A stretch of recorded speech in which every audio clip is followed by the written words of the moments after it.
Recently, the founder of something called Ripple briefly became richer than Mark Zuckerberg.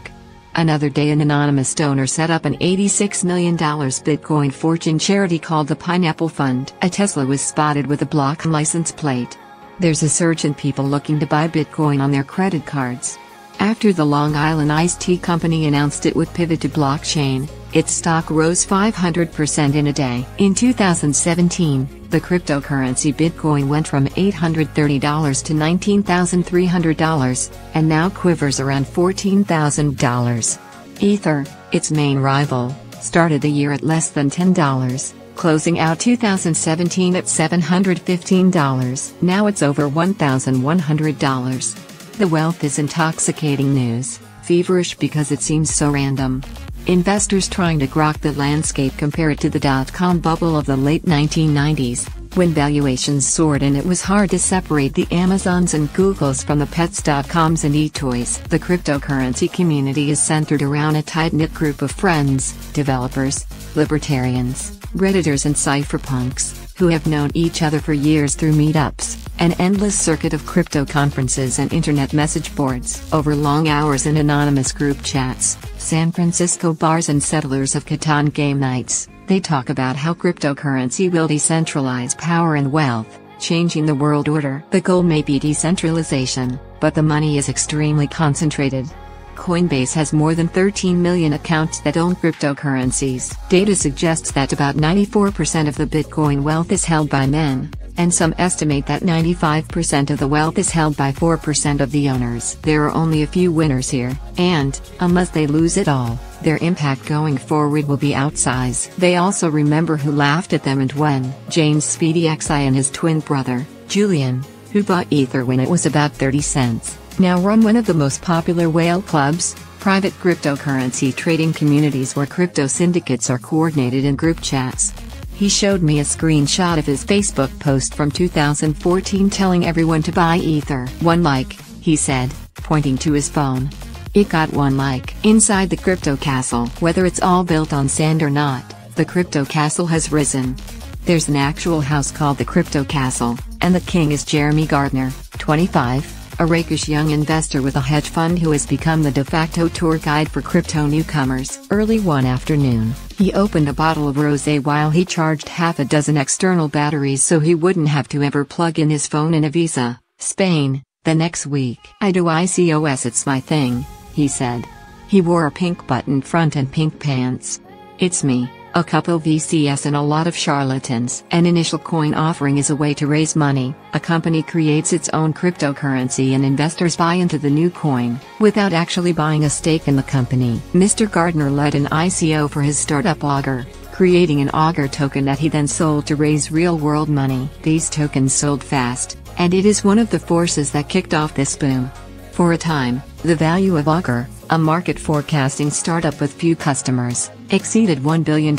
About 8 people live in the crypto castle on any given night, and some of Mr. Gardner's tenants brought out snacks, Cheez-Its and a jar of Nutella. One of the bedrooms has a stripper pole. Mr. Gardner leaned back into the sofa and rested his feet on the table. He recently did an ICO for a startup after party. You can ICO anything, he said. He runs Distributed, a 180-page magazine about cryptocurrency that comes out about once a year. He is now raising $75 million for his hedge fund, Awesome Ventures, pronounced awesome. He said his closest friends are moving to Puerto Rico to get around paying taxes. They're going to build a modern-day Atlantis out there, he said. But for me, it's too early in my career to check out. He wears a bracelet from his Burning Man camp, Mayan Warrior, and a necklace that has a key on a chain. I was given this necklace and was told my net worth would go up, and it's gone up 6x since then, he said. He drew a chart to explain the crypto community, 20% for ideology, 60% for the tech and 100% for the money, he said, drawing a circle around it all. A roommate on the sofa perked up and asked if he'd ever invest in his Lucid Dreams startup. The idea is a headpiece that induces them. Mr. Gardner did not seem impressed. Probably not, he said. A reality show wants to follow him around, but he's skeptical that it can add to his life. I literally have a date with Bella Hadid not having a reality show, he said. A few weeks after we first met, as the Bitcoin price exploded in December, Mr. Gardner seemed shaken. people had begun making pilgrimages to the crypto castle, knocking on the door, hoping Mr. Gardner could help them invest. "Nothing feels real. It doesn't feel real," he said. "I'm ready for crypto assets to go down 90%. I'll feel better then, I think. This has been too insane." Enter the Crypto Crack House. Nearby is a building residents call the Crypto Crack House. Grant Hummer, who runs the San Francisco Ethereum meetup, lives there. Long hallways called Bitcoin Boulevard and Ethereum Alley lead to communal bathrooms. Mr. Hummer and his co-founder committed $40 million of their own crypto-made money to their new $100 million hedge fund, Chromatic Capital. "My neurons are fried from all the volatility," Mr. Hummer said. "I don't even care at this point. I'm numb to it. I'll lose $1 million in a day and I'm like, okay." His room is simple: a bed, a futon, a TV on a mostly empty media console, 3 keyboard cleaning sprays and a half-dozen canisters of Lysol wipes. His t-shirt read, "The Lizard of Wall Street," along with a picture of a lizard in a suit, $sign necklaces around its neck. He carries with him a coin that reads, "Memento Mori," to remind himself he can't die any day. He sees the boom as part of a global apocalypse. "The worse regular civilization does and the less you trust, the better crypto does," Mr. Hummer said. "It's almost like the ultimate short trade." Mr. Hummer went out to meet Joe Buttram, 27, for drinks. As a mixed martial arts fighter, Mr. Buttram said he would fight for a couple $100, sometimes a few thousand, and worked security at a startup, but his main hobbies were reading 4chan and buying vintage pornography, passions that exposed him to cryptocurrency. He said his holdings are into double-digit millions but wouldn't give specifics other than to say he'd quit his job and is starting a hedge fund. "There's a common paranoia among the crypto wealthy that they'll be targeted and robbed since there's no bank securing the money, so many are obsessively secretive. Many say even their parents don't know how much they've made. This also allows people to pretend to be wealthier than they are. Of course, it's unforgiving," Mr. Buttram said. "You make one mistake and it's all gone." They talk about buying Lamborghinis, the single acceptable way to spend money in the Ethereum cryptocurrency community.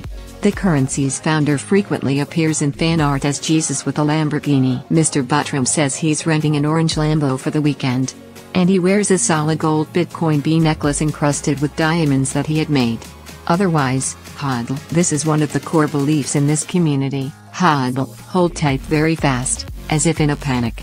Hodl even if you feel FUD, fear, uncertainty and doubt. If you show wealth, it means you don't really believe in the cryptocurrency revolution, a full remake of the financial system, governments and our world order that will send the price of Ether up astronomically. "Hodl when everyone has FUD," Mr. Hummer said quietly, to explain why he still lives in a dorm room. "This will change civilization. This can 100x or more from here." He knows this is strange. "When I meet people in the normal world now, I get bored," Mr. Hummer said.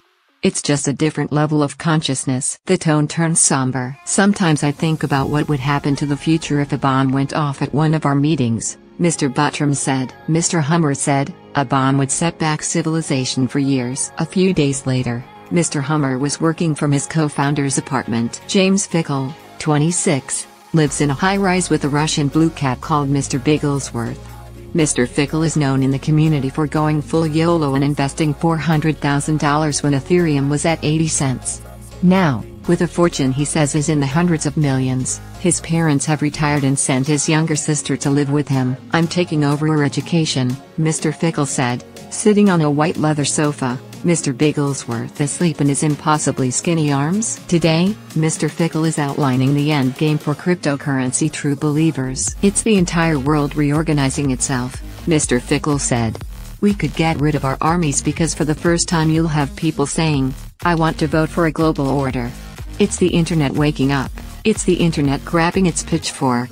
That's the blockchain." Mr. Hummer is skeptical. "All I know is the price of Ether is going to go up," Mr. Hummer said. At a jazz bar a few days later, I run into Mr. Fickle's personal trainer, Alan Chen, who is now running in this crypto circle. Mr. Fickle had convinced Mr. Chen to put his savings into Ethereum. "I'm retired, man," Mr. Chen said. "I'm moving to LA next week. I got a penthouse on Marina del Rey." "Don't say I'm retired," he added. "I'm going into business now. I'm going to use blockchain to help personal trainers." Nearby was Shante Elias Sade, 22, a law student at the University of California, Berkeley, who started the Berkeley Law Blockchain Group. Obviously the bubble's going to burst and everyone's going to need a lawyer, she said. The Bitcoin Meetup group throws a party. At the annual San Francisco Bitcoin Meetup party, hundreds gathered under the fluorescent lights of a co-working space, and there was a line out the door. The waiting list had to be told not to show up. Many there wore Bitcoin and Ethereum-themed clothes from HODLMoon, which sells unisex cryptocurrency sweaters. Those closest to the technology are the most cautious. Peter Roy, 33, a Bitcoin core developer, kept his backpack on as he wandered the party. He's part of the team working to develop the Bitcoin technology. The technology still needs time to evolve, Mr. Roy said. This infusion of interest is bringing the wrong kind of attention. Some people believe Bitcoin can't fail or this technology solves many more problems than it does. It can. And it does not. He said everyone is asking him whether to buy Bitcoin. I tell them I have no idea, he said. I don't know. There's so many people rushing into the space. If it's a bit of speculation, I'm okay with that, said the Coinbase CEO, Brian Armstrong, whose company has become the de facto portal for casual investors. But we can't guarantee the website's going to be up exactly when you need it. Everyone needs to take a deep breath. As the holiday party built up, a cryptocurrency rapper called CoinDaddy, Arya Bhamanyar, 28, was getting ready to perform. Formerly a commercial real estate agent, Mr. Bhamanyar works full-time at CoinDaddy after becoming a self-described crypto millionaire. You think I would dress up like this if I wasn't? Right now all our entertainers come from outside crypto culture, not inside crypto, and we've got to change that, he said. He pointed to his outfit, a long white fake mink coat, gold-heeled shoes, and said, "It's gold, right? It's gold. It's a niche, and I'm going to fill it." He says he is going to shoot a music video soon for a song called Lambo Party and another called Cryptomom, about all these moms are pumping in their children's savings accounts. Maria Lomeli, 56, came to the party to find the people she had put a lot of trust in. A housekeeper from Pacifica, California, she said she had invested $12,000 in cryptocurrencies over the last few weeks after reading about it in the news. She wore running shoes and a zip-up jacket that said, Cinemark, the best seats in town. She worked there cleaning out theaters. Now she cleans houses. Banks, she said, were designed to steal. Taxes left her supporting a government that she felt didn't support her. Charges for sending money to my daughter, interest on our loans, she said. And then the money we pay in taxes goes to wars and whatever else they want. She found a Bitcoin event in the city and asked people there how to buy Bitcoin on her phone. She invested $1,000. It went up. So she put in $10,000 more, she said, along with $1,000 in a currency called Litecoin. Both her children have discouraged this. And maybe I'm going to lose it, she said. Maybe I'm going to keep cleaning houses. But something is telling me I can trust this generation. My instinct is telling me this is the future. She had to leave the party early because parking downtown is expensive, she said. She zipped up her jacket and left on her own.